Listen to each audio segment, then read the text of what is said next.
Get ready for cons, comedy, and a whole lot of charm. This week, we're revisiting Heartbreakers, the stylish rom-com from 2001. Let's see if this early 2000s classic still steals our hearts.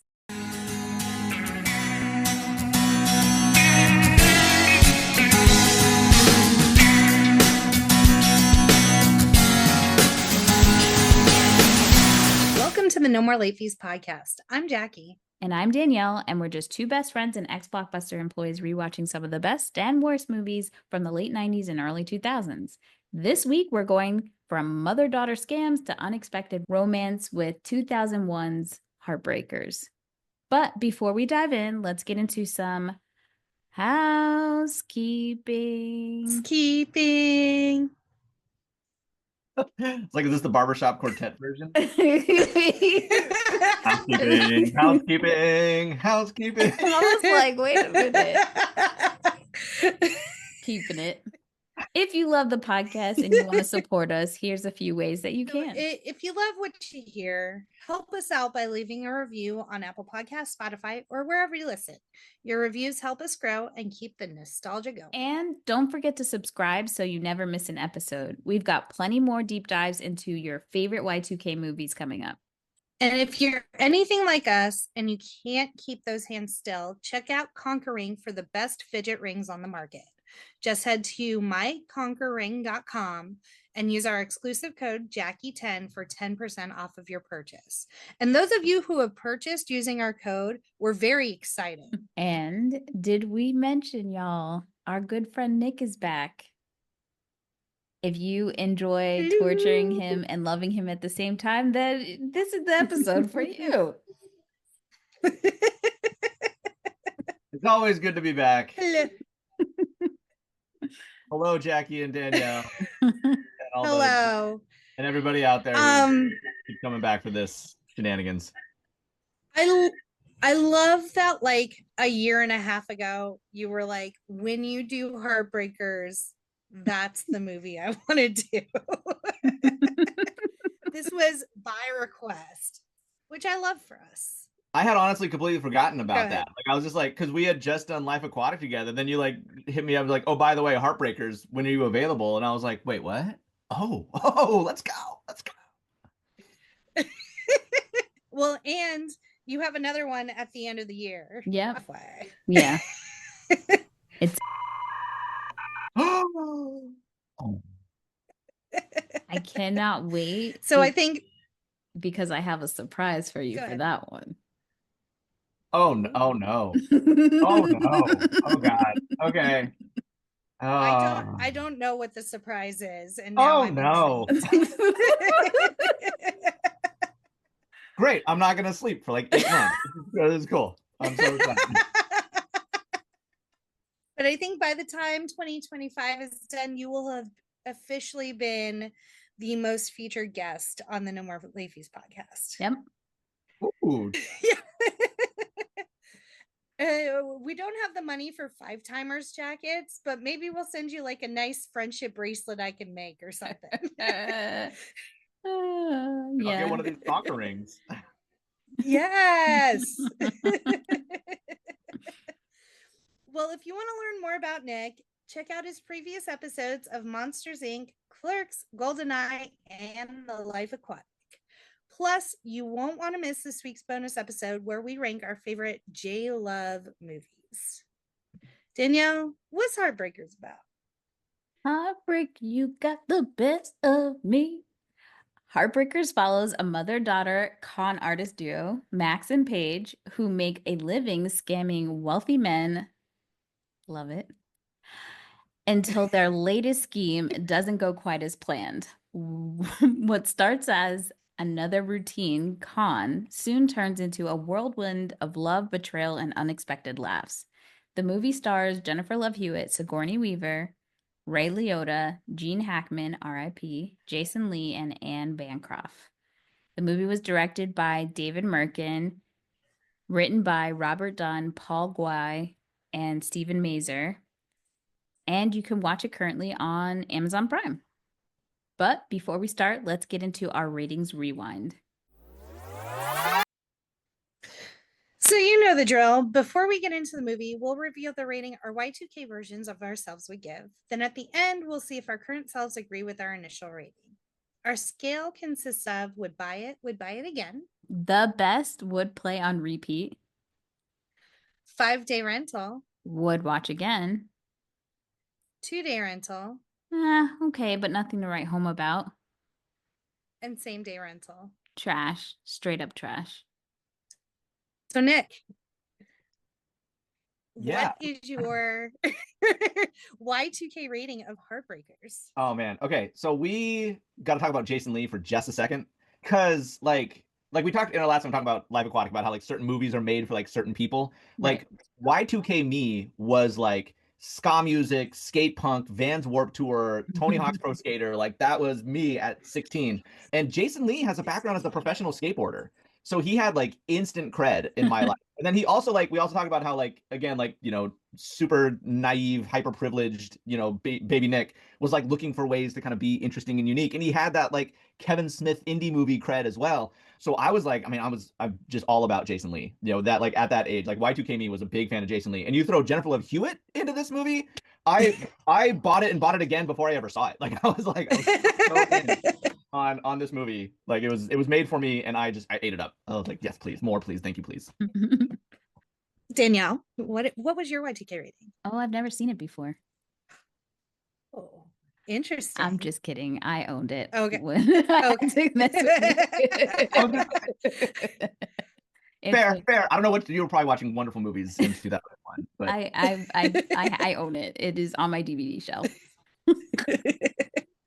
And I owned it as well. It was heavy rotation in our house, so nice. I need to stop drinking coffee when I do these recordings with y'all. My heart can't take it. Switch to decaf for the no more right? Between the caffeine and Danielle's shenanigans, y'all. Why is it just my shenanigans? Well, because I got 40 years of Jackie shenanigans. Like I know Danielle's shenanigans still surprise me every time. Like I don't know what to do. And yours is more just I know what I'm doing, and so I'm going to do it, and I'm going to watch for the reaction. Facts. I would say So what challenge, but it's just fun still to this day. It brings me real never joy. gets old. It doesn't. It's kind of like Lucy in the football situation, you know? Yes, I was like, I'd like to think it's because I'm so earnest and lovable that like you can keep pulling that football away. I will still fall on my ass trying to kick it. Like I will every single time. I will do it because I'm very Charlie Brown in this trio. Just the lovable loser over here, just being genuine sincere and falling for it every time. Well, let's hop into the box office. So this movie had a budget of $35 million and it made $57.8 million worldwide. So not bad. It opened #1 in the box office, earning $12.3 million in its opening weekend. Lil Raj gave the film 3 stars out of 4 and said that it does what a comedy must. It makes us laugh. You know, sometimes simple is better. I'm glad he didn't say nothing else because me and him in February. Hold on, Lil Raj. Hold on. So we get this review for this movie, but Babs, which has the same amount of comedy and physicality, gets on his 0 stars list. Clock it, Jackie. Make it make sense. Don't make a damn lick of sense. Also, I love how the professional film critic here gives us the definition of a comedy film and calls it a film review. Like, what are we doing? It's just he wrote a whole review, but this is just like one line. Sure. Thanks for that, Roger. That's very helpful. Well, first, I'd like to start my review by defining comedy. Set the stage. A.O. Scott of the New York Times gave a glowing review of the film, stating that at a time when most comedies go for your wallet with a kick in the groin and a blackjack to the back of the head, this one, though, it has some blunt instruments in its bag of tricks, has the class and professionalism to perpetrate an honest and sophisticated con. Okay. A lot of violence in that, but okay. Sophisticated? That's the word we're using for Heartbreakers? Well, before we get into the cast and crew in this movie, let's hear a message from our pod pals. You've never seen anything like this before. I actually like this movie. Don't miss the greatest podcast ever sent over the internet. You like music? I do. Yeah, I do. I've heard of music. A podcast that dares to do what no other podcast will do. I can yell at Brian. How dare you have the emoticons? Like, how dare? Do you have what it takes to listen to the real study? Did it scare up you? Do you have what it takes to listen to the real study? Give me my address and you can follow me. Chucky us out later. Watch live Sundays at 4 p.m. Pacific as this incredible live show and its amazing panelists dazzle, entertain, and astonish. It was surprising to see how many different people were attached to be in the cast potentially. And, and also the list that we're going to go through, there's a lot of people that I think it still would have worked. Like, I think everybody who was cast was perfect, but because the writing of this was so good, I could see other people as well. Yeah, I think Cameron Diaz would have been good. Like, she's very physical. Yeah. I go back and forth on Sigourney Weaver in this role. What, really? I do. Jackie, sometimes your taste, and I just don't get it. This is like one of my favorite movies that she's in. She is so freaking funny. What is it? Tell me. Let me listen. I'm putting my ears on. I don't know. Like, when she tries to like be sexy, I don't get it. Like, I just don't. So my first note in this movie was like, okay, like 16-year-old me was like all about Jennifer Love Hewitt, right? And I was just like, okay, yeah, Sigourney Weaver, like, sure, that's great, right? But anyways, we can go. Every time Sigourney Weaver is sexy, like that. She is sexy, and this is even like scene. Even like 16-year-old me. No. She's sexy without like even when she's like fully like clothed. There's some people who exude sex appeal, and she does a great job. Now, from a Hollywood standard, I can understand that Sigourney Weaver is not like when you think bombshell or like sex kitten, that you probably weren't thinking of her, but she is like a thinking man's sexy in a way, like, and especially in this role where as like a woman who's conning a man, the sexiness has to be way more than you're just a hot face, like, especially as, being older. And I think she does that in spades. Like, she does such a great job of like the way she carries herself, the way she exudes sexuality without having to do much. That's what, like, I love the nuances of her in this role.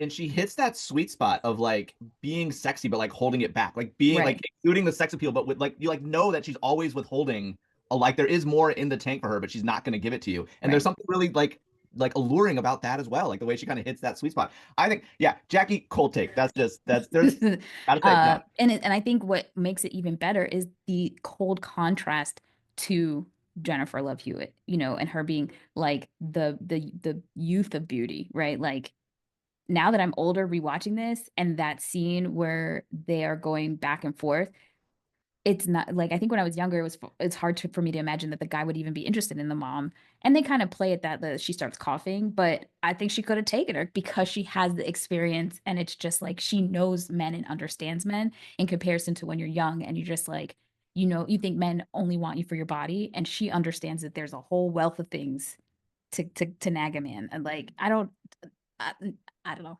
I said nag a man, nab a man. Both.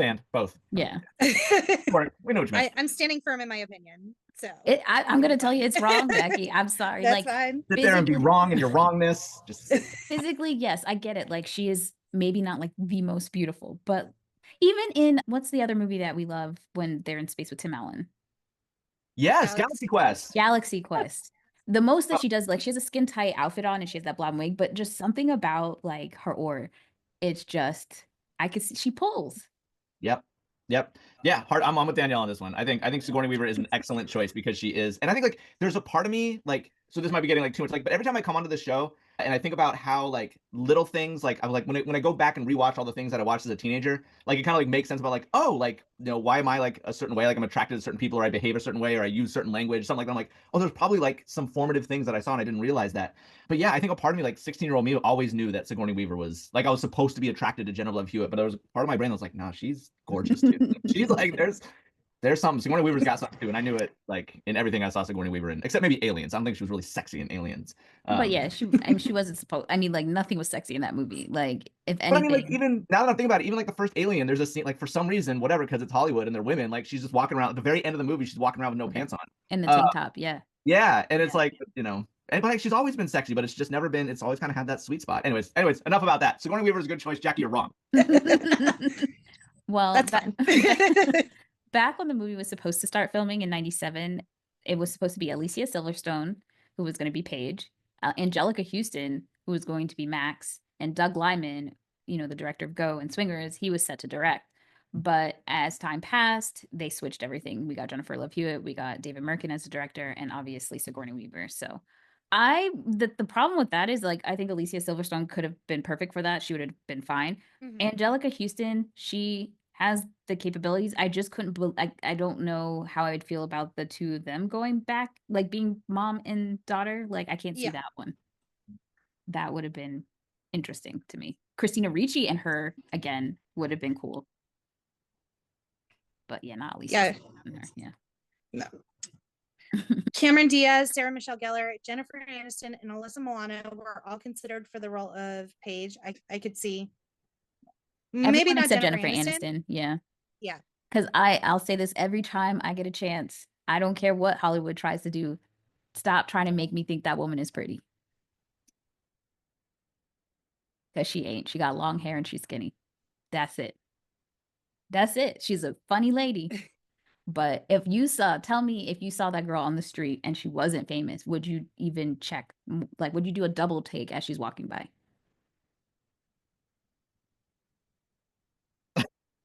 I don't. Probably not. Yeah. I think I would in exactly that context. Like if I was like at a Starbucks and she got in line behind me, I wouldn't go like, "Holy smokes, it's a Hollywood superstar!" Like I would go, "Oh, that's a pretty lady." Like it would register in that context of just everyday people doing everyday things. It might register exactly that much. Like, hey, she's pretty. But like that's it. That's it. But I was looking at this list and I think like similar to kind of what you're saying about like if Sigourney Weaver is going to be Max, like then we need the right Paige to pair with that. I feel like Cameron Diaz wouldn't be a great pair with Sigourney Weaver because like, in terms of like presence and power, they seem to be kind of like on an equal level to me in my like the way I see them. Where like I wouldn't believe that Cameron Diaz would just follow along with whatever Sigourney Weaver says. I think Cameron Diaz and Goldie Hawn at that time would have been cool. That would have been a better pairing. Yeah. I love this one. At one point, R&B singers Whitney Houston and Aaliyah were considered for the roles of Max and Paige.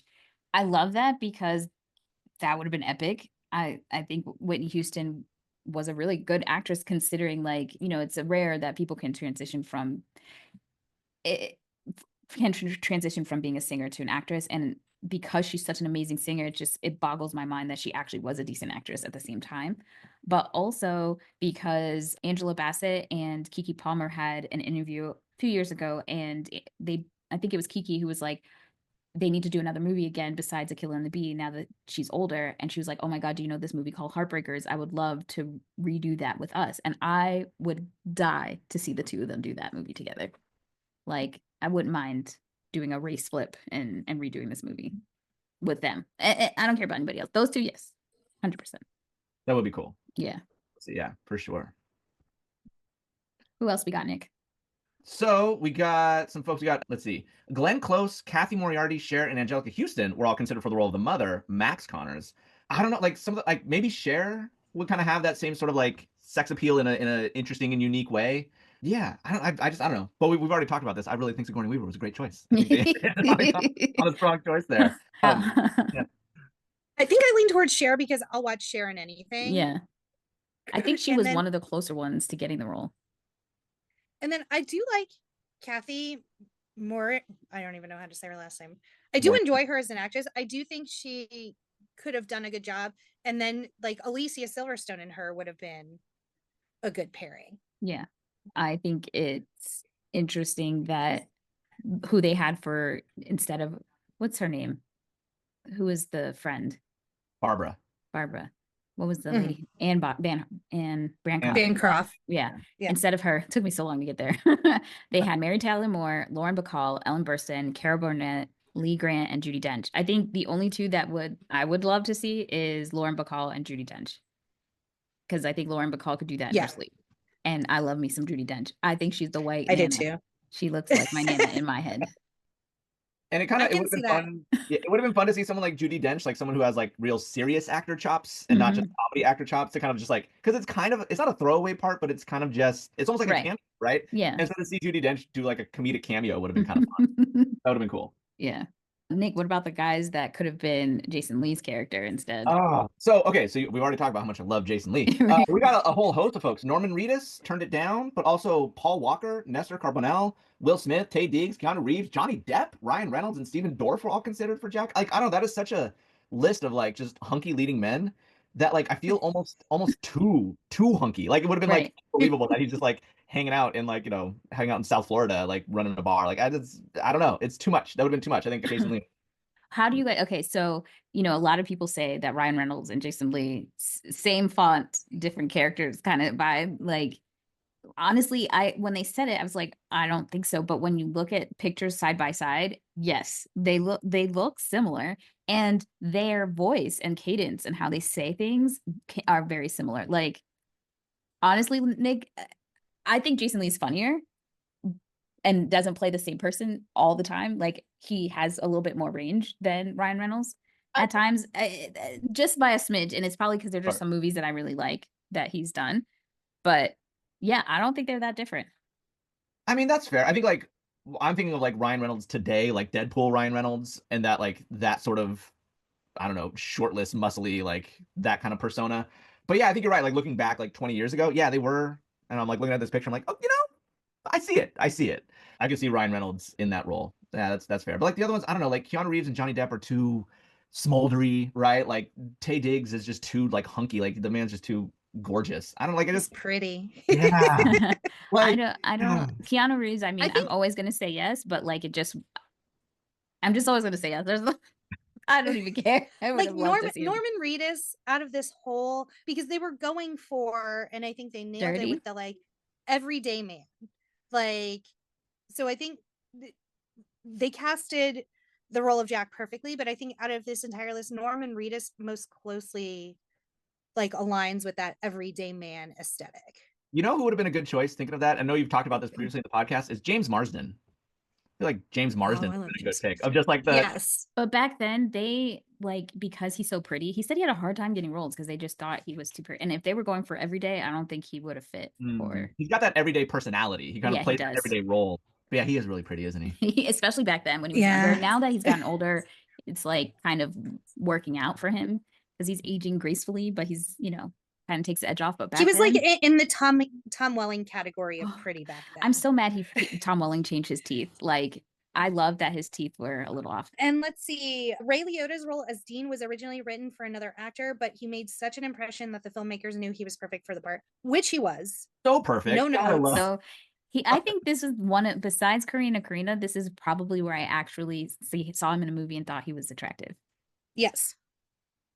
I don't have anything else to say. Just an observer. We'll get into it, but like at the end when he starts like just like laying out the truth to like Max and Paige, I'm like, he is not only is he like he's good looking, but he like his character's kind of endearing in a way. Like I like him. I like him in this one a lot. He was good. He was really good. I feel the same way. It is interesting that John Davis and Irving Ong wanted Jennifer Love Hewitt for the role of Paige, but David Merkin had to spend a month with her to help her get comfortable acting alongside people outside of her age group, which I thought was kind of weird because I feel like she had been in things where it was people outside of her age group before. Well, like looking at her IMDb, like most of what she'd done at this point was like it was the slashers, the Still Know What You Did Last Summer. That's a teen cast ish, right? Can't Hardly Wait, very teen cast ish. Party of Five, teen. Like she was kind of in her zone, but now she's like with Sigourney Weaver, Gene Hackman, Ray Liotta. Like these are not as a child, like as an adult acting along now, who are considered your peers. Right. Yeah. She had just turned 21. I don't know why I thought it was super weird that he had to spend time with her. I'm like, why couldn't he have just had her spend time with Sigourney Weaver? That's what that was. Well, I mean, yeah. When I first read that, I was like, why him? Like that's actually weird. Right. That was, I got icky vibes from seeing that. I understand the impulse, but yeah, pair it with Sigourney Weaver, like have them hang out for a while. Right. But she did have like a really close relationship with Sigourney Weaver from this movie, and which is sweet because she also had a really good relationship with Jamie Lee Curtis after house arrest. I think we talked about that in our I Know What You Did Last Summer episode, because they were filming on like close lots, so she would go and visit back and forth. So I like that she was able to like build relationships with them. All right. We also got Gene Hackman. Let's talk about Gene Hackman for a second. Playing William Tenzi, the chain-smoking billionaire of the tobacco industry, was influenced by, this is 2001, so this is kind of like the fall of the tobacco industry, and there's all these tobacco billionaires running around. But Hackman reportedly had a blast playing this over-the-top role, and he looked like he was having a blast. Like he really did look like he was so gross. He was so gross. But so gross. He looked like he was having so much fun though. Like, yeah, I got a kick out of him. They said that he worked really hard. Like he wanted to make sure that William, what is it, Tenzi, was repulsive. And so David, the director, and him came up with the idea that Tenzi would smoke frequently and he would have like gross teeth or whatever. But when I rewatched it and looked at the makeup, I thought like they had done more with the prosthetics and stuff than that's how I remembered it. But now rewatching it, I was like, not so much. Nope. Just add a little. Just give him a little red nose. And the red nose and. Yeah.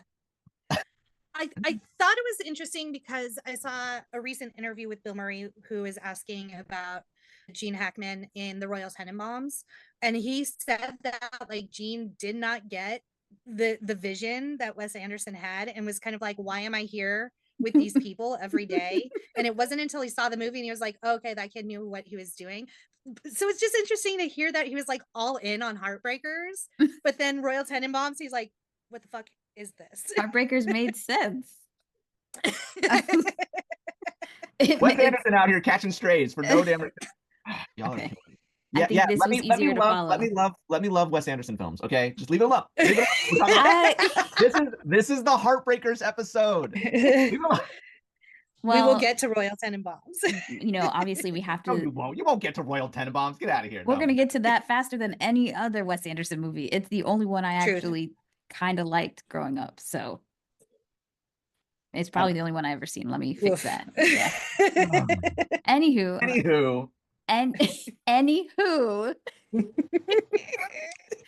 Let's a moment of silence for the dearly departed Gene Hackman, who just died like a week or so ago, and under very suspicious circumstances. Him and his wife, the more I hear about it, I'm like, this is like true crime situation. It's sus at the least. I mean, and then we lost Ray Liotta. What was it? It wasn't last year, maybe the year before. A couple years ago. And died not too long after this movie, I think. So 2022 is when Ray Liotta passed. Okay, yeah. Yeah. All right, how does this movie start? It starts with a wedding. So we are introduced to Max, and she and Dean are getting married, and Dean is the whole wedding scene is hilarious because it's like Dean just wants to take her up to the room. Like they have waited until marriage. They are married. He put a ring on it, so he can't wait. And she's like, oh, I'm going to dance with your friends. And at the end, she's dancing with this guy. You assume it's Dean's friend. Come to find out, it's the busboy copping a feel as Dean just looks on, horny as fuck. Like the fact that he's just sitting there and he's trying to, like, I'm surprised he didn't yank her away. Like he allowed this to happen. Yes. But there's a few times I audibly laughed out loud, and it's the scene after he like unplugs the mic, grabs his bride, and he's now carrying her down the hall, trying to get to he doesn't just walk with her and then like lift her at the door. He is carrying her all the way to the door, and he is like huffing and puffing. He's working so hard to get this woman back. So hard. And when he gets to putting the key card and he can't like get the door to open, this man kicks the door open. He can't even. Oh man, and you feel for him. You feel like all the work he's put into like getting them to this place, and the way she plays him, the outfit behind Jackie, she's like ready to go. She's got him so excited, tells him to get water, and comes back and she's passed out. And he legit is trying to pick her up. He doesn't even he thinks about throwing that ice water on her. Oh man. Then he ends up throwing it. Like, this is the moment where, like, so he puts it down. It's like, bro, what are you doing? He's trying to make it. He's trying to live. Oh gosh, yeah, Max had a number on Dean. But I think like it's really interesting here. Like it sets Dean up as like this good, patient, like kind guy that has this horrible experience on his wedding night. And then we gotta like skip to the next scene and like he runs a chop shop. I was like, wait, Yeah. sorry, what? And go ahead, sorry. No. I was just like, yeah, it's I was just like, okay, yeah. So this kind, patient guy, this guy's waited this long. Which, by the way, like now that we know, like once we kind of realize it's all a big con, like I think the big con was somehow keeping Dean like celibate until the wedding. Yeah. Like good. Wow, Max is good. Max is good. This shows her skills, and Yeah. because we learned it took her 3 months to get him to marry her. So insane. And I love how like she really plays it so well. Like in the morning, he is sitting there watching her. It's just like, oh, what happened?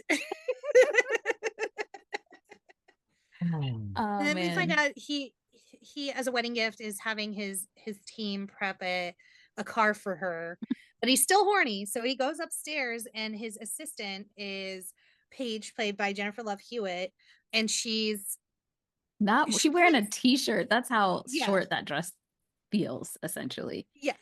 And then it's like, oops, I dropped papers. Oops, I did this. And he's like, fuck it. Because she like does all this stuff but she kisses him first and he pushes her away, and that's when he's like, oh yeah. But what I love is like thinking about the movie from the perspective that you don't know that Paige and Max are good with each other. So it seems like he is just cheating on her with this random person. And so that becomes like a fun add-on later when you realize that they're in cahoots and they're mother and daughter on top of that. I could not imagine my mother helping me. Encouraging you. Right? Yeah. And so it devolves into a scene where Paige is going to give Dean a blowjob and Max walks in and catches them. And Paige's hair is caught in Dean's zipper. Poor Jennifer Love Hewitt having to shoot this scene. She said it was like her second day of shooting. She brought her mom and her grandma to the set for shooting this scene on that day. And it was real high stakes for her, I feel. But she said her grandma laughed and loved it and that like it was okay. It was the most scandalous thing that she'd had them see besides her Maxim cover, maybe, but they were totally fine with it. So, hey, what can you do? I love the support. Right. What would that do to Ray Liotta? Of just like, I have to have this flirtatious scene with a sexy young woman, but her mom and grandma are watching, so like, I'm gonna be flirtatious, but on my best behavior. Maybe that actually adds to the like, because that's Right. kind of the vibe they were going for. Maybe it helped everybody kind of perform their roles. Yeah, I think so. And then the next scene is it the divorce? The next scene is that scene? they go to the because yes, she's in black. Carrie Fisher is her lawyer. Fun cameo. Love it.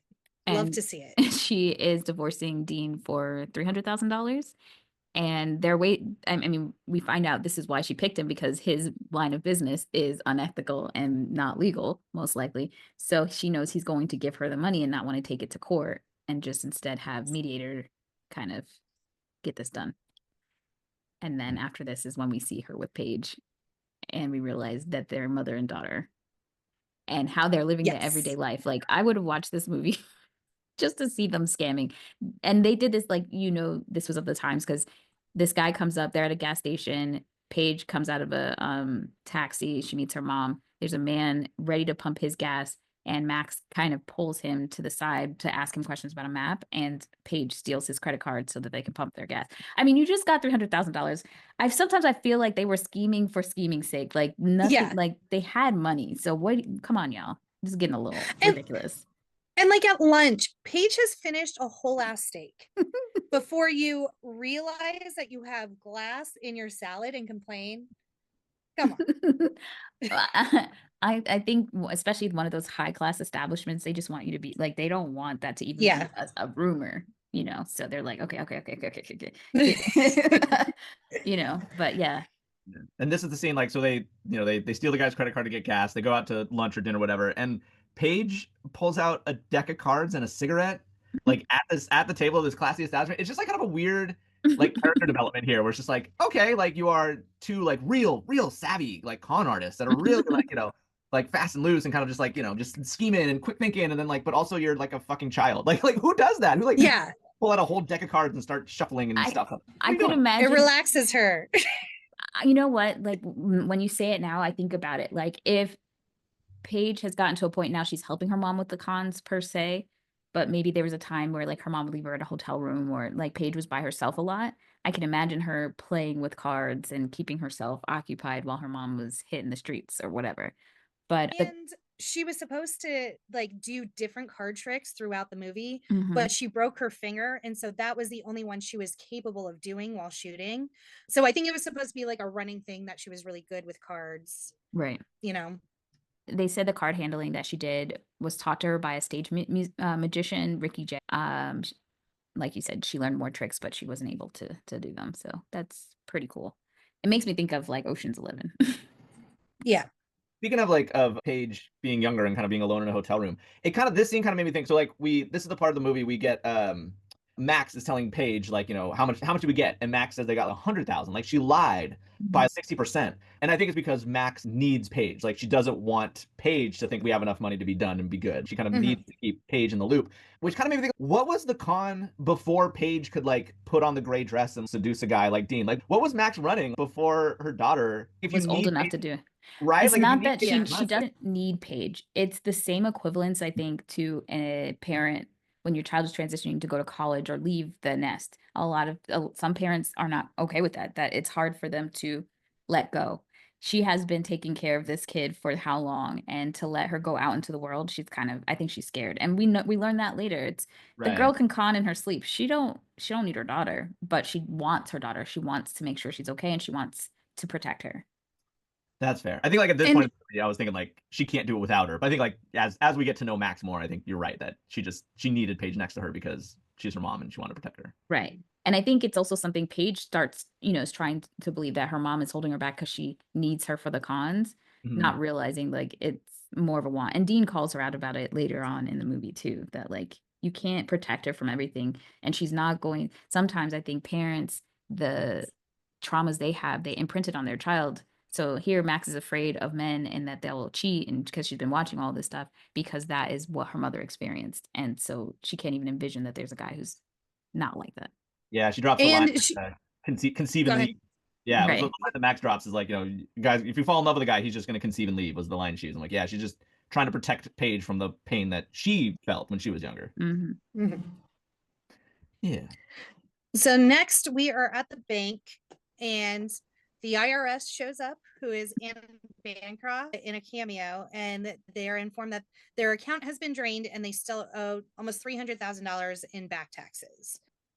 So because Paige was kind of like, we're good. We don't need to con anymore. Like I can go and start my life. I'm good. And so this is kind of how Max reels her back in for one last big con. It's this super wealthy old guy in Palm Beach that they're going to go, and he's worth a lot of money. So after this con, we'll be good. We'll be able to pay what we owe, and then we can go our separate ways, is what Max tells Paige. Well, yeah, Paige is the one who's pushing for Palm Beach, which is something Max is hesitant on, because my favorite line is that those people are rich, and they're even more paranoid. If you look at the difference between a Dean and this old man McGee over here, it's completely different aspects that you're playing with. And going to Palm Beach, she ain't lying. I mean, I live near there. Those people are totally different. It's a totally different situation.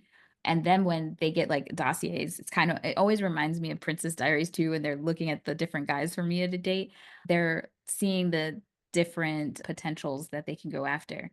And I love the rich doctor as they're going down the intercoastal on a boat, looking at these people and picking out their prime targets.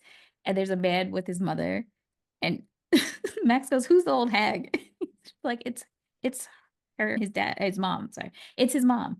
And she's like, "Oh no, he's got a lady." And facts, okay? Anytime I'm on a dating app and I'm swiping and I see a guy and his first picture is with his mom, some men think that's endearing, but to a woman that is telling me a million things right off the bat, I don't want that. I want you to respect and love your mother, but whatever this is, I don't want it. It's not, it's no bueno. The next guy is on one of those internet billionaires, but he's got like 50, 11 bitches on the boat, and her mom is like, he's into group things, not menage a trois, but like full on situations. And what's funny is when she says he's into group things, Paige says, "You mean like menage a trois?" And it doesn't seem to bother her. Yes, as if that would be like maybe we can work that out. Whoa. What? So that I definitely didn't notice it the first time I watched it when I was younger, but this time around I was like, because I was like, so yeah, like there's a part this time I'm like, if it's a mother and daughter, I would say like, wouldn't adding like 3 more people actually make the logistics of that easier? Like, isn't that more like it's gross all around, Nick? That's not what I thought. I don't want to shame anybody's sexual practices. Like none of except maybe mother and daughter. I want to shame. You should not be in any sexual situation with the woman who birthed you.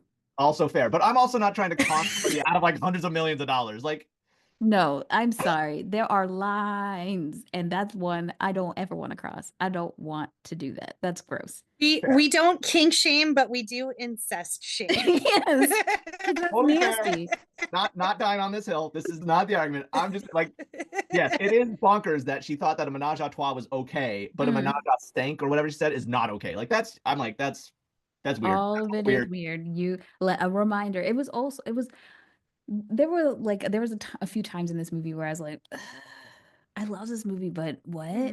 So you see this man's penis, your mom saw it, like, gross, and then at the end when we get to like the mom trying to sleep with the other guy, like I'm like, this is so complicated and gross. But okay, yes. Well, so because like when I was younger, I was always under the assumption that like nothing ever really happened. Like it was always like caught in the nick of time. So like I didn't actually have to do anything beyond like kissing or whatever, which is still weird. But like, yeah, like the fact that like she was really trying to get Jason Lee's character to sleep with her and like feeding him whipped cream and strawberries and stuff. I'm like, this is going down a road I feel uncomfy. Like I don't like what I'm observing right now. It was it's no bueno. I'll say that. Yeah, if that's a kink, I think you need to go to therapy.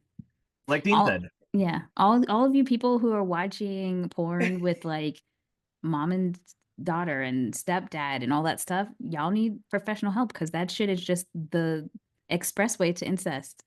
I hate to tell you, there's enough people in the world that you don't have to be with your siblings and your parents.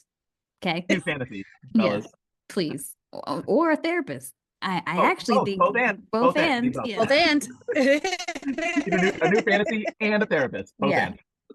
So we see the mom and the doctor. We see the billionaire boat. And then we see Gene Hackman, who's literally hacking his lungs outside of his house. And we find out he is a cigarette billionaire and loves his product like nobody's business. And so they're trying to pick between Paige is very stuck on the doctor and the mom, and the mom, Max is very stuck on old man because he's close to his deathbed, which is even better. So they go to a restaurant or a bar, and this is when they decide the best way to figure out which one they're going to pick is to have the man at the bar by whoever gets a drink from him first is who's going to win. And so you see the different ways that they're trying to seduce him. And I love the aspect of what again, bringing back the sexiness and the confidence of an older woman. And like, yes, she has like a see-through shirt on or whatever, but her titties are not like up in someone's face. She's not wearing a short, like all her skin is out. It's very, he's still attracted, but very contrast between the two. But she does speed things up by coughing. It's a good play. She's a veteran. She's a pro. She knows what she's doing. Yeah. There were 2 things that I noticed at this point in the movie. I think one was like the men are being sorted into 2 categories. Like one was kind of like men that are feeling allured, right? Men that are kind of like easily kind of like just being intoxicated by their charms, right? And that's like Dean and Jack. And I guess to some extent Tenzi maybe is like kind of in that category, like the ones that they actually try and con. But then there's the men that like turn into just absolute like blubbering buffoons that are just like, just get completely just dumb. I'm like, and I'm like, that I was like the guy with the statue.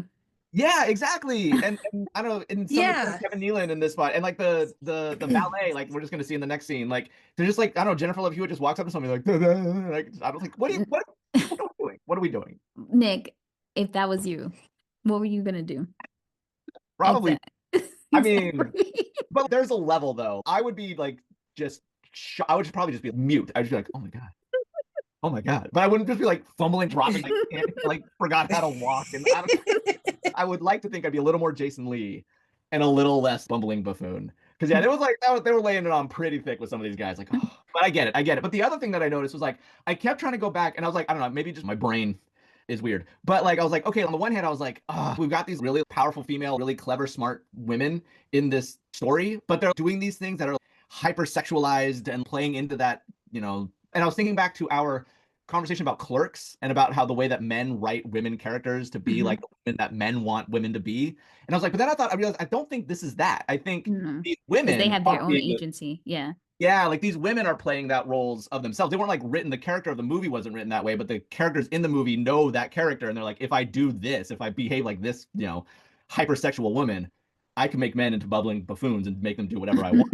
And so it's not like the characters in the movie are these hypersexualized, but like they are using that as a superpower to make men into, you know, puddles of goo. Then we kind of see from here they target what is this man's name? Tenzi, William. Tenzi. They are like, okay, full on after Tenzi. And so the persona that Max takes on is a character named Olga. She is like Russian. And the first time that she makes sure that she meets him is at this art auction. She steals his art auction book to see what he has kind of marked off that he's going after and how much he's going after it. And so she's interacting with him while that's happening. And Paige, on the other hand, is outside trying to like set the scene. But I think actually before that, we have to get to the point where Paige, doesn't she meet Jack first before the scene? Yeah, she does. Yeah. She steals the key to the ballet and like messes with Tenzi's car. Right.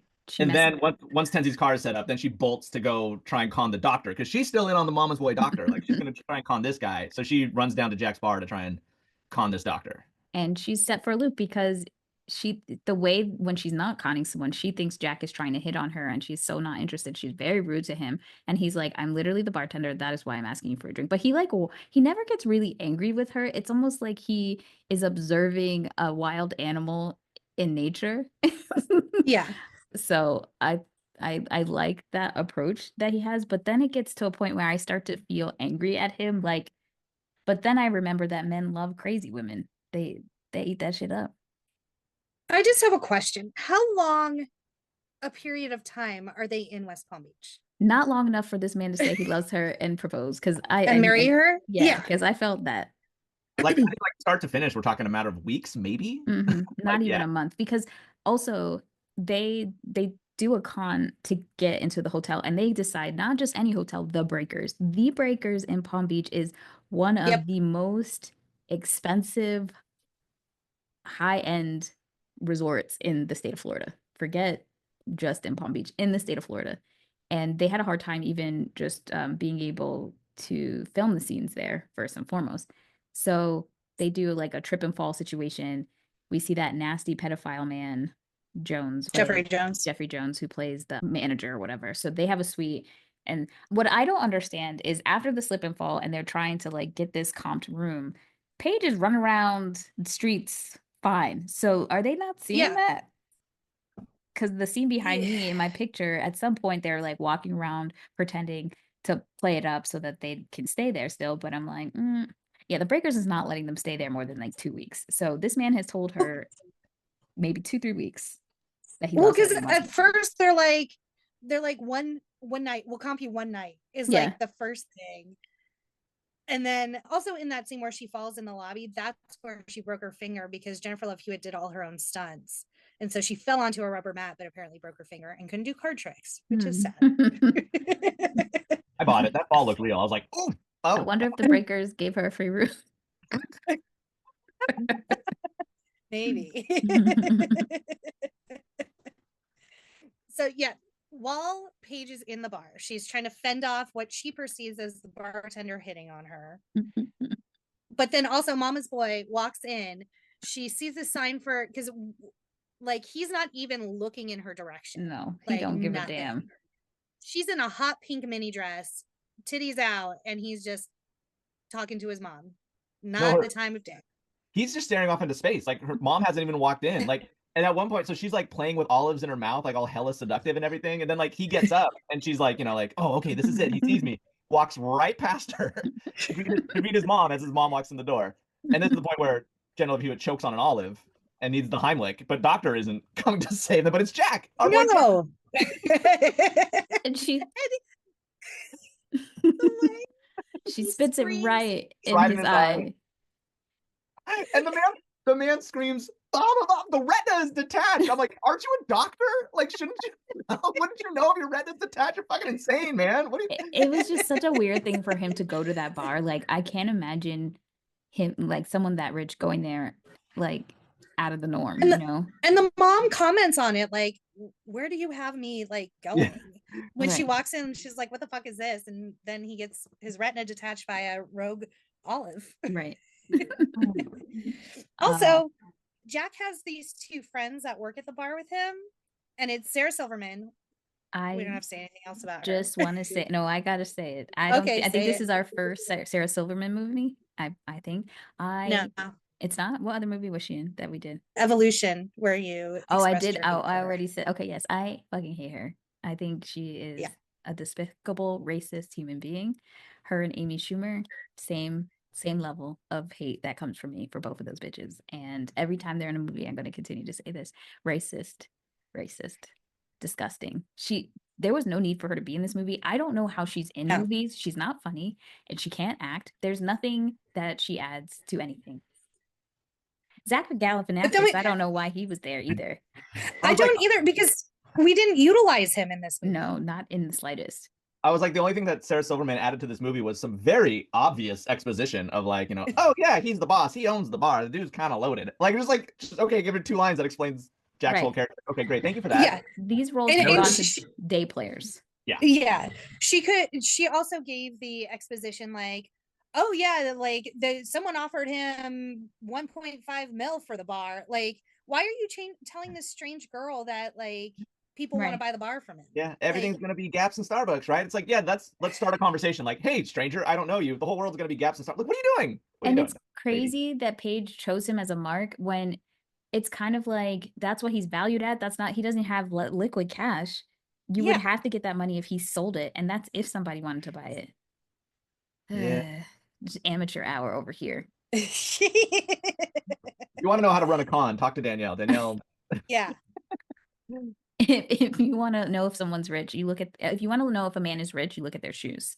Don't look at their watch. Don't look at jewelry. Don't even look at their clothes. You always look at their shoes. A rich lady named Shannon taught me that. Shannon. Kind of look at what I had on my feet right now. Not a wealthy man. Now, remember, I said rich. There's a difference between wealthy and rich. Now, wealthy people, that's a whole nother lesson. So after this, Paige is like, during this whole like thing that's going on, Paige's mom calls her to get ready because they are about to leave the auction. She unfortunately won this statue in the auction by accident. And so now she has to figure a way to like get out of it because she obviously doesn't have the money to pay for it. So that's when we were talking about earlier that she, I don't know, dazzles this man into like accidentally breaking the papiska. I don't know what she calls the papiska. So she's able to like get out of that.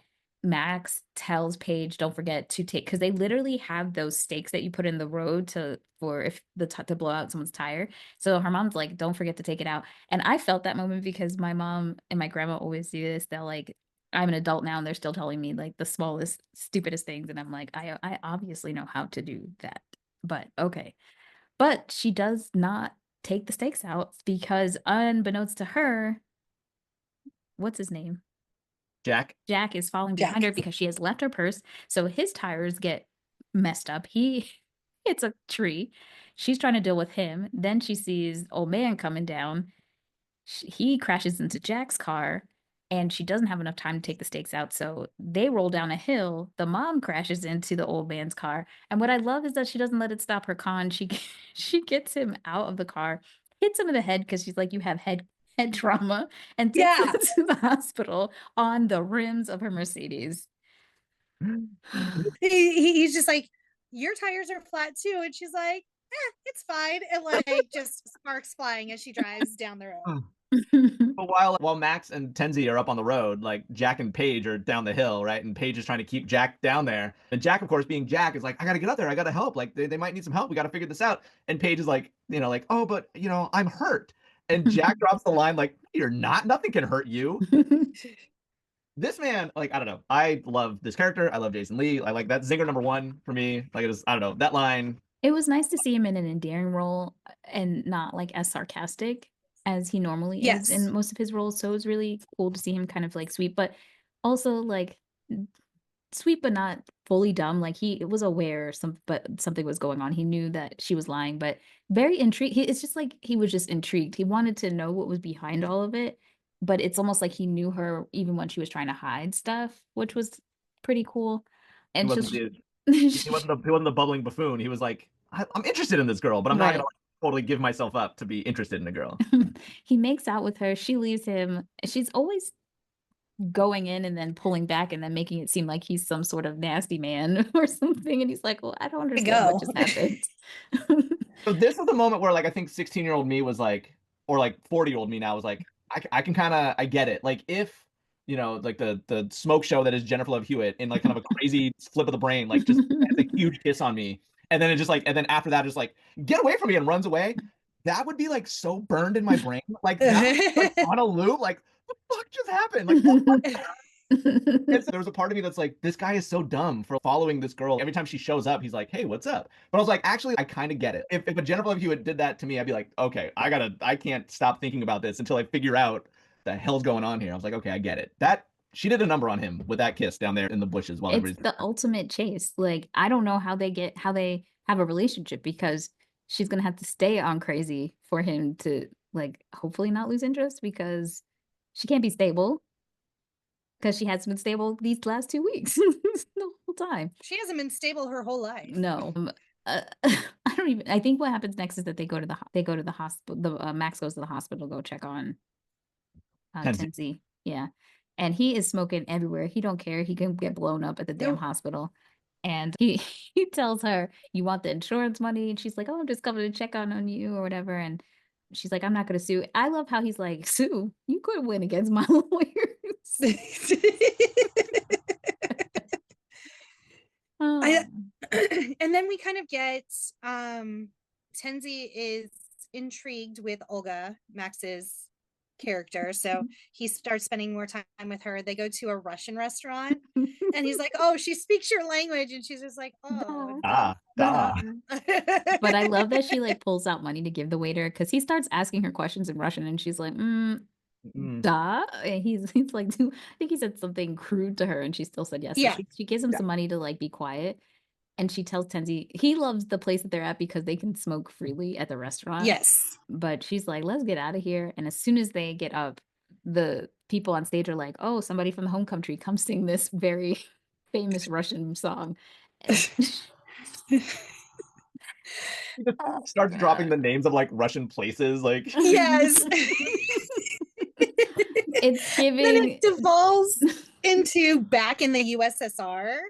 But of course, Sigourney Weaver being Sigourney Weaver, she kills singing this song and everybody loves it. So, and then she goes back to Tenzi's place. And this is when she finds out that, I don't know if it's this scene or like the next day, she has another date. She goes back to the house, but she finds out that Tenzi's housekeeper is a grade A bitch and trying to secure the bag because she's been with this old man for a long time. So she's like, oh, I got to get rid of this bitch. She's doing the long con just in a different way. She does, in order to like squash this, she uses Paige to come in to sneak into the house because one thing that Tenzi does not like is people thieving and stealing from him. So she gets that lady wrapped up. Like, it kills me when he opens her cup, like her armoire, and all those cigarettes come out. Yeah, that's the thing because it's like at first it was, oh, she stole the lighter you gave me, and then it's like, oh well, okay, and then it's like mother's jewelry. What's this bag of your mother's jewelry? And he's like, oh, I don't like that. But then like when the armoire opens and all the cigarettes, he's like, my cigarettes. It's so bad that when the cops come to arrest her, that he gives the cop money to slap her around a little bit because she stole his cigarettes. I can't. Which opens a spot for Paige to have to be able to be his new housekeeper potentially. So Yes. that situation is happening. So all of this stuff is happening. They're still working on the con with the man. Now secretly, Paige has gotten to a point where she's actually falling for Jack and secretly dating him because she has like a rendezvous with him at the beach at one point, and he teaches her about the stars, and she's This is falling like for him. this is one of my second favorite Jason Lee line that's just it's been in my brain the whole time. Like so she follows him like through the mud and then like he finds her, he's like, what are you doing here again? Like what is this? Why are you following me? Right.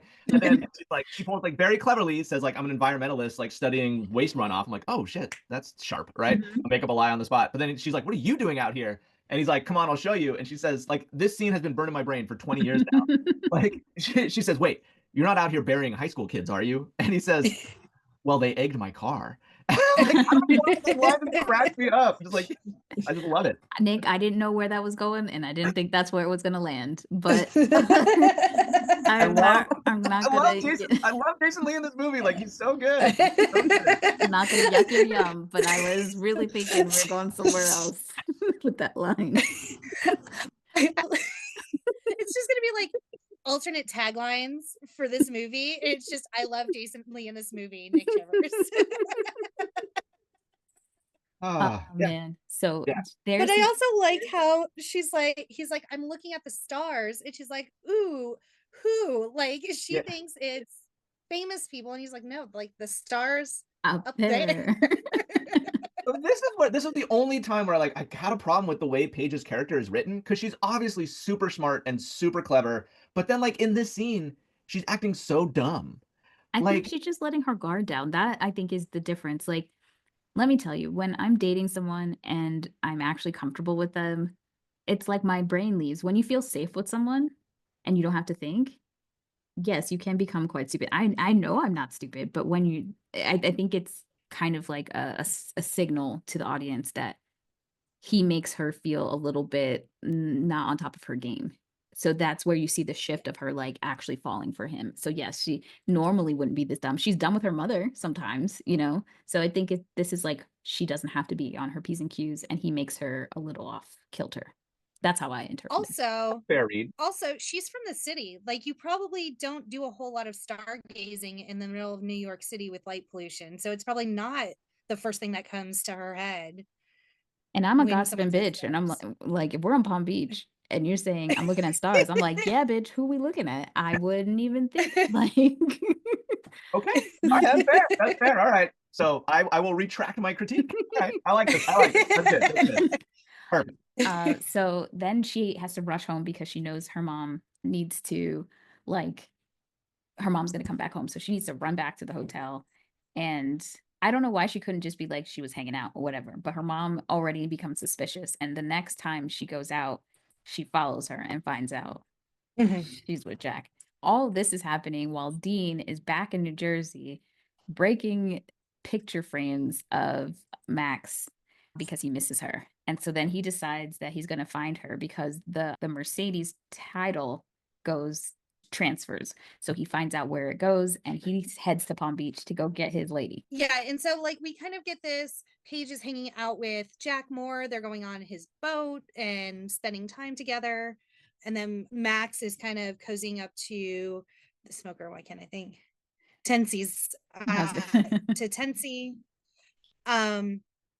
And so they're kind of each exploring their relationships, and then Max has decided like it's time to seal the deal with Tensy. So she comes to him with like this sob story about how her green card has been rejected. She has to go back to Russia. And his reaction is like, oh, I was gonna propose, but if you're leaving. And she's then, like, wait, no, that's not what about it.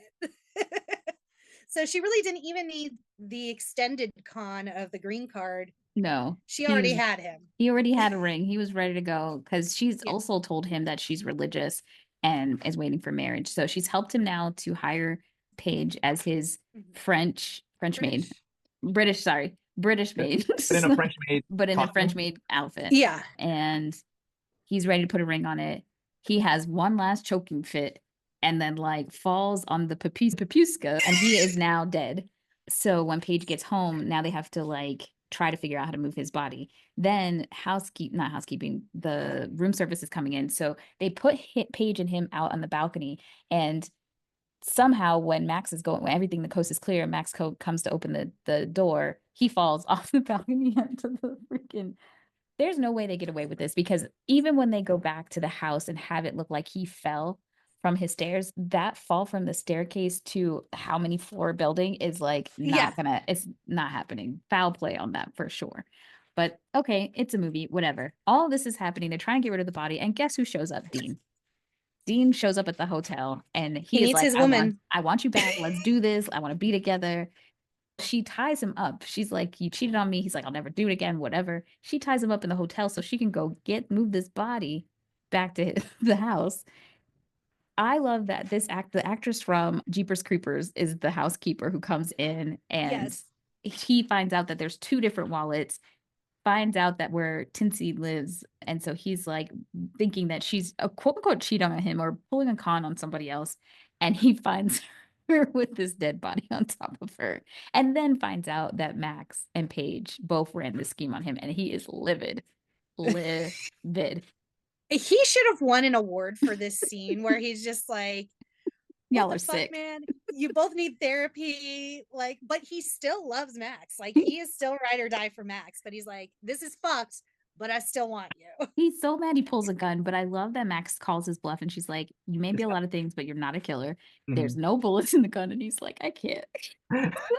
But he's like, you know what? Heck this. I want my money back. So they're like, help us with this body. We'll get you your money, whatever. Go ahead. Pulls the line, like, can you, like, because so they're fighting, like, Dean, like, can you help me? He's like, I'm from Jersey, aren't I? I'm like, I don't know people from Jersey, but that made me laugh. I'm just like, and then just cut to the next scene where they're just like, wow, really good with that body. And I'm like, shout out to Andrew and Mario. We have to ask them when they come on the show, if you're from Jersey, do you know how they dispose of a body?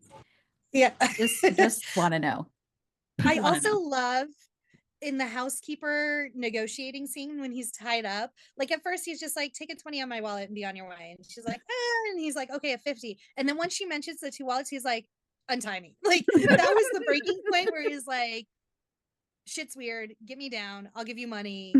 I love the line she told him. He's like, like, fine. Like, she's like, I've been cleaning this room for 2. Oh, there's a line of how long they've been there. She said, I've been cleaning this room for 2 weeks and not a single tip. And he's like, fine, there's a 20 in my wallet. And she says, like, why don't I just sit on your kinky face while you think about that for a minute?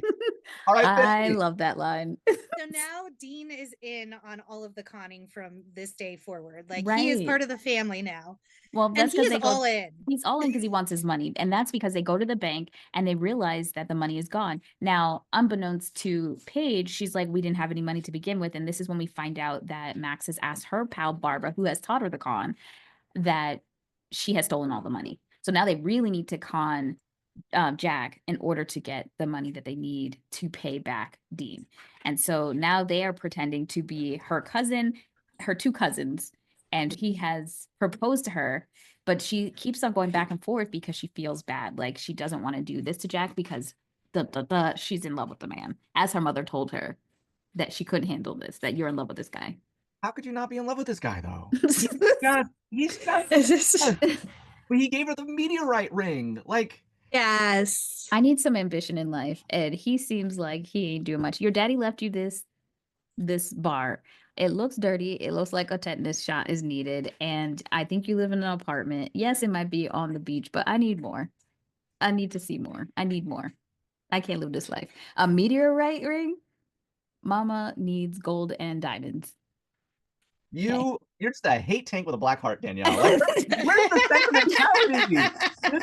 This is charming. This is sweet. It's not being broke is not charming. But he's not broke, and like acting like you're broke is not charming. You can go in and be like, hey, this is great. You own your own business. It's worth capital. Like, let's leverage this and maybe start another bar in a more but I don't want to do that. I need my man to have the ambition himself, a plan, something. He seems like he's coasting. He's chill. My dad left me this. I'm cool. This apartment. I'm not trying to do nothing else. Like, this is just for me. For Paige, fine, whatever. For me, I need a little bit more. I can't do, like, what am I gonna do with this? Well, maybe, so to kind of come back to the story, though, is that Paige has seen a lot of rich men just be scumbags. So maybe this kind of guy that's just endearing and genuine without like he's not trying to do anything else other than just be sweet. This goes to the nice guy trope, which is that the bar is in hell. So if you do the little bit, the least amount, it's, oh, well, he's great. No, again, I have seen nothing. I don't even know if this man's wearing a clean shirt not one time in this movie, except maybe their wedding day. So What? I'm sorry. It is just not, again, not enough. Ladies, raise the bar because this is ridiculous. How come Paige gets to be gorgeous, smart, and all this other things, and he gets to do nothing but be attracted to her crazy? So I'm not gonna die on the hill about the menage a cinq. I will die on this hill though. This like okay, he is above that bar in the sense that like the bar is in hell because it's like that bar is like, well, I didn't hit my wife and I brought home a paycheck, therefore I'm a good man. Like that's the bar, and that's the bar in hell. Like this man, like he owns and operates his own restaurant, That so his he's daddy gave him. Yes, but he has like he's running it though. He's there. Look at him, he's standing right there. He's in the bar. He's doing it. The other thing, like he is like thoughtful and sweet and generous, and he gives his time and he gives his energy in a way that he expects nothing of Paige. Like he doesn't want anything from her other than to just her being extremely hot and smart. Like, what do you mean he doesn't expect anything? What she's giving already is a lot. But I'm saying like he's not. I feel like I don't get the sense that he feels like he's entitled to Paige because he like. I don't know, like it's not about that he finds her more intriguing. Yeah, that like she's kind of like this weirdo girl that is very hot and cold. That's intriguing to him. I don't think even if she wasn't as hot as she was, it would still be intriguing to him. I feel. I'm asking y'all what this man is giving. Okay, he owns his business. All right, a rundown bar that his daddy gave him. Fine, it happens to be in a really good location. What is this man giving? Wit and charm and thoughtfulness. Like I don't like literally any man could go to any jewelry store and buy any precious gem ring. Like, but he like had a ring made that was like relevant to their first date, quote unquote, and the day they met. Like that level of like thoughtfulness, that's worth something. Okay. And it seems like he's a really good friend. Like his friends seem pretty ride or die for them. He employs them. He likes them to be around. He takes them to baseball games. Like I think he does. His love language is acts of service and time spent, which is valuable in a different way. All right. And I think it would have been really easy for him to sell the bar if someone was coming in and offering him a fat paycheck for it and just living off of that. Like he could have easily done that and not even been working to maintain his life. I mean, I would have liked to see him if I saw him like washing some dishes or doing some other things, maybe. But to me, I was just like, okay, it's all right, but not for me to swoon over.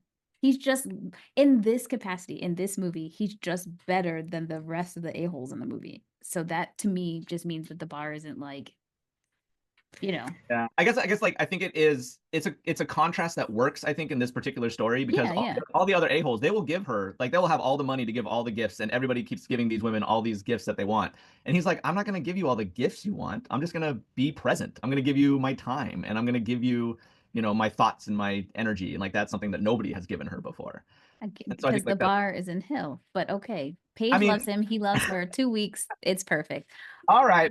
Moving on. So now they're getting married. We have the wedding, and it's setting the stage. Max has set the stage that she's very flirtatious. They go out on a boat. This is one of my favorite scenes because Dean starts shooting at the fish. And so it's setting up the stage for them. You could tell that she does not want to con him. She is very upset about this, and even at the wedding she's having a hard time saying like I do and all the stuff. And so we get to the wedding night, and essentially he does the cutest thing with this, I don't know what shack they're in. It's a hotel, I guess. I don't know. And he decorates it, which is super cute. And she does the whole like I'm falling asleep ploy, and he goes outside, which I'm like, what would have happened if he didn't decide to like go outside, But he goes outside. Max catches him. She brings him back to her suite. She's feeding him strawberries, really putting it on thick. And he is just like very uncomfortable being in that situation. He's trying to be nice because that's her family, but he is not interested in cheating. And Paige has already said multiple times, he's not going to cheat on me. Like he loves me too much. Yeah. She's not wrong. But, Max is like, I got to get this paper. So. Can we back 1 second? Because like we skipped over the wedding reception, which has one of my all-time favorite lines from Ray Liotta, and it's like I can't wait for this one. Only knew. Oh my god! Okay, so Ray Liotta meets Jack's mom, and they're just like introducing each other, like so like what do you do? And he says, I'm a college professor, and she says, oh, what do you teach? And if I could tell you, so I am a college professor and I have this conversation all the time. Like I literally just had it 2 days ago when I met one of Sarah's coworkers, and I want to drop this line every single time, but it's such a niche reference that like nobody will get it. So the interaction goes like, oh, what do you do? I'm a college professor. What do you teach? College stuff. What are you, a fucking cop? Oh my God, every single time somebody asks me that question, like, what do you teach? I want to say college stuff. What are you, college stuff. But nobody will get it, and I've never been able to do it. One of these days, I will drop Plus, that. you're too nice to just be like, what? Are you a fucking cop? Like, why you asking me what I teach? Like... What's with all the questions? I that line cracks me up. There's so many times I laughed out loud during this movie. So essentially, and Paige catches Max in the bed with Jack. He's disoriented. And so now she's devastated. They go to get a divorce. They get the money. He says to his lawyer, give her everything, which means he has to actually sell the bar to give her what she wants. When they go to the bank, this is when Paige is inside the bank. Max is outside talking to Dean, and she admits that he being Jack, did not cheat. She Mickey'd him. She drugged him. And that's when Dean's like, what in the holy hell is wrong with you? Like, why would you make her think that he did that to her? And so he's like, life is messy. Life is about pain. Love is about pain. You can't protect her forever from that. And so she realizes that she's got to let Paige fly. And I love when Dean, in this scene, Dean says, like, I thought this revenge thing was going to be fun, but you've done everything you can to ruin it. Like, Dean's character he's so good. He's like, I don't even want the money anymore. I don't want this anymore. Because he threatens a few times to like call the police and take the car and all sorts of stuff, but he wasn't going nowhere. So once they get in the car, it's just Max and Paige now. And I love this because it's a throwback to the beginning scene, because one of the beginning scenes where she's like almost choking her mom when they're fighting when she finds out something, because her mom keeps lying to her. So she tells her about Jack and she's like ready to murder her. But then she forgives her mom and she goes running back to Jack. Now, this is the only part of the movie that I'm like, I can't just let my brain just let it go.